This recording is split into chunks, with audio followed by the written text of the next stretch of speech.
The Foreign Secretary stands in as Boris Johnson remains in intensive care. If there's one thing I know about this Prime Minister, he's a fighter. Confusion over UK death rates. The daily death toll that we see reported every day has never been the full picture of what's going on. And are tech giants doing enough to tackle fake news? This is Coronavirus, the latest from the Telegraph.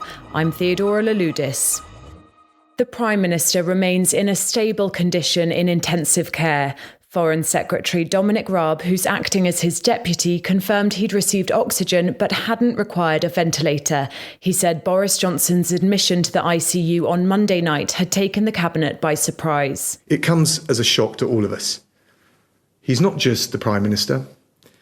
For all of us in cabinet, he's not just our boss.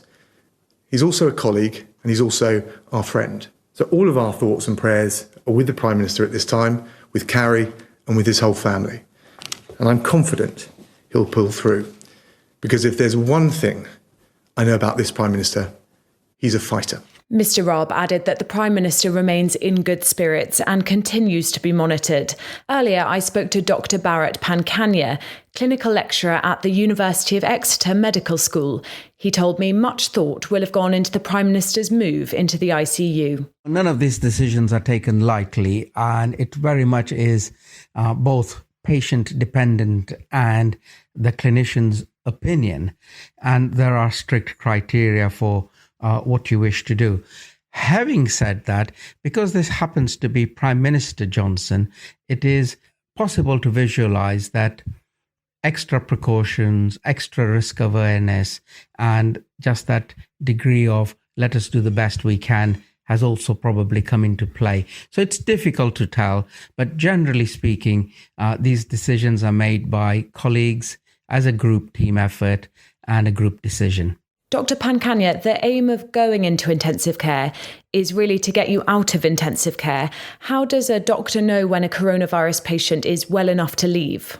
Oh, that's an easy question. So we would want to be sure that they're maintaining their oxygen levels, that they are well in themselves and managing on their own without any assistance. Dominic Raab says he'll fill in for the Prime Minister for as long as is necessary. Under the new arrangements, he'll lead the Cabinet and chair the National Security Council, but he won't hold weekly calls with the Queen. Should he fall ill, Chancellor Rishi Sunak would take over.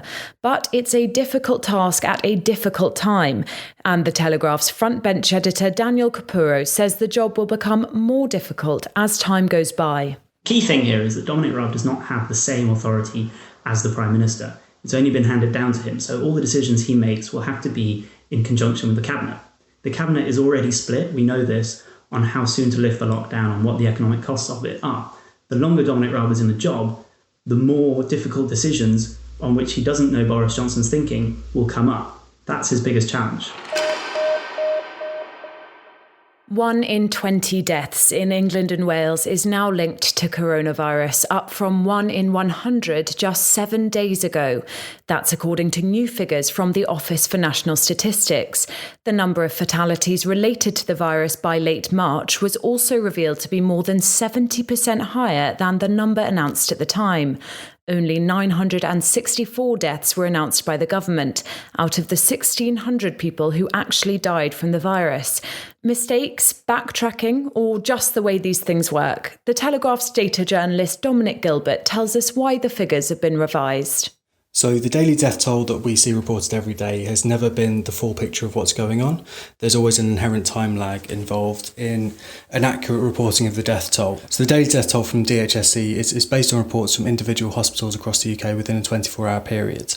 To take out the number of deaths reported to them that have occurred within their hospitals involving patients they know have tested positive for coronavirus. So that obviously doesn't include those who have died outside of the hospital, those who died at home or at a care home. So the ONS data, which comes out a couple of weeks after the official data, takes into account those that have died outside of hospital settings and bases their numbers on those deaths where COVID-19 has been registered on a death certificate. So they work backwards and assign those deaths to the appropriate date. So we get a better idea of how many people have died on a certain day or within a certain time period. So this latest data suggests around 1 in 10 coronavirus deaths have occurred outside hospital. It's still very early days. These are still experimental statistics, and it's only based on the first couple of weeks of the pandemic in the UK. But that said, the best indication of trends in the death rate on a day-to-day basis is still through the daily government's statistics. That's why they're still being released, because they can still show the general trend in movement of the number of deaths, even though it's never quite the entire picture. Mainland China has reported no new deaths from COVID-19 on Tuesday for the first time since its peak in February. According to China's health authority, the number of daily deaths linked to the pandemic has remained in single digits throughout the last 3 weeks. The Commission also recorded a decline in new coronavirus cases after closing its borders to most foreigners in late March. And from Wednesday, some residents will be allowed to leave Wuhan, where the outbreak began. The government is under scrutiny as to whether it's underreporting its figures. But one thing's for sure, the outbreak has passed its peak. Does success in slowing the spread of the pandemic in East Asian countries come down to strategy or cultural difference? That's the question I put to the Telegraph's Asia correspondent Nicola Smith. She said it largely comes down to one thing, the fact that several countries have experienced this before. In 2003, Taiwan, Hong Kong and Singapore all had a deadly brush with sudden acute respiratory syndrome, or SARS. In 2015, South Korea was severely impacted by Middle East respiratory syndrome. These experiences were traumatic, but East Asia learned some hard lessons. On a government level, national epidemic strategies were strengthened to focus heavily on border management, testing and contact tracing. On a personal level, the public didn't wait to be told what precautions to take. In Taiwan, where I live, people immediately started wearing more face masks in crowded places and on public transport. Public buildings, restaurants and schools all require hand sanitizing and temperature checks before entry. Quarantine has been strictly enforced through monitoring of mobile phones. This is all accepted by the public, not out of a Confucian-style respect for authority, but rather a sense of collective responsibility for public health. Both Taiwan and South Korea have emerged in living memory from dictatorship to become lively democracies with vibrant societies that wouldn't tolerate a return to authoritarianism. East Asian societies have been doing well so far against the virus because of a strong sense of community spirit in health matters. But with the fight against COVID-19 turning into a marathon slog, we can only hope that this resolve lasts in the long term. Disinformation about the coronavirus has already cost lives. That's according to the House of Commons Foreign Affairs Committee. And today, WhatsApp and YouTube have both announced more stringent rules to tackle the spread of misinformation.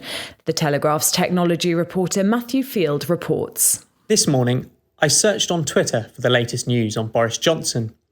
The first post that appeared was a piece of false information about his health, sent from an account purporting to be the BBC.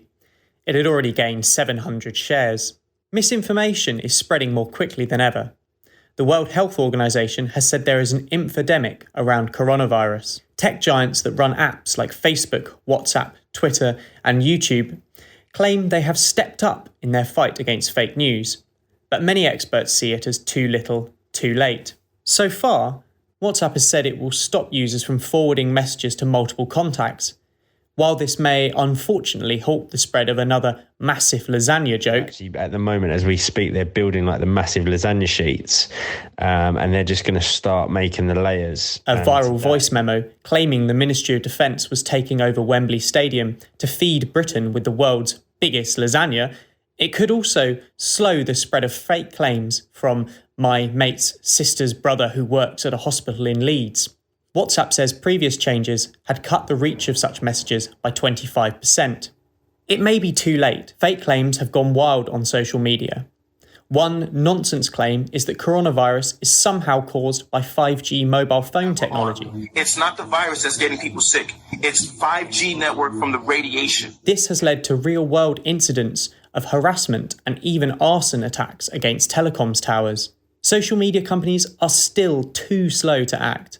A video featuring a prominent conspiracy theorist yesterday got hundreds of thousands of views on YouTube, spouting nonsense claims about coronavirus before it was taken down. At first, YouTube said it would simply downrank such conspiracy videos, but today it has gone further and says it will delete them entirely.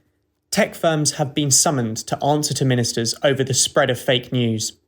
What's not clear is how far they are willing to go against freedom of expression to tackle the plague of misinformation. After a few weeks of heavy news, some welcome relief from the Prime Minister of New Zealand. Jacinda Ardern has confirmed that the Easter Bunny and the Tooth Fairy are essential workers and can therefore continue to leave their houses. The country is on a similar level of lockdown to the UK, but the Prime Minister had this reassurance for children concerned about the Easter weekend. You'll be pleased to know that we do consider both the Tooth Fairy and the Easter Bunny to be essential workers. But as you can imagine at this time, of course, they're going to be potentially quite busy at home with their family as well and their own bunnies. And so I say to the children of New Zealand, if the Easter Bunny doesn't make it to your household, then we have to understand that it's a bit difficult at the moment for the bunny to perhaps get everywhere. She's encouraging children to draw pictures of Easter eggs and place them in their windows instead. If you have a question you'd like one of our journalists or experts to answer, maybe you want to know more about the search for a vaccine, or perhaps you'd like some advice on how to celebrate Easter, since our government has yet to declare the Easter Bunny a key worker, send me an email or a voice note. The address is coronaviruspodcast@telegraph.co.uk. This is Coronavirus, the latest from the Telegraph. I'm Theodora Laludis, and I'll be back on Wednesday evening with another update. In the meantime, stay up to date on all of our unrivaled news and global health coverage completely free for your first month by going to telegraph.co.uk/audio, or for your first 6 months if you're an NHS worker. I'll put details of how to claim that in the show notes to this episode.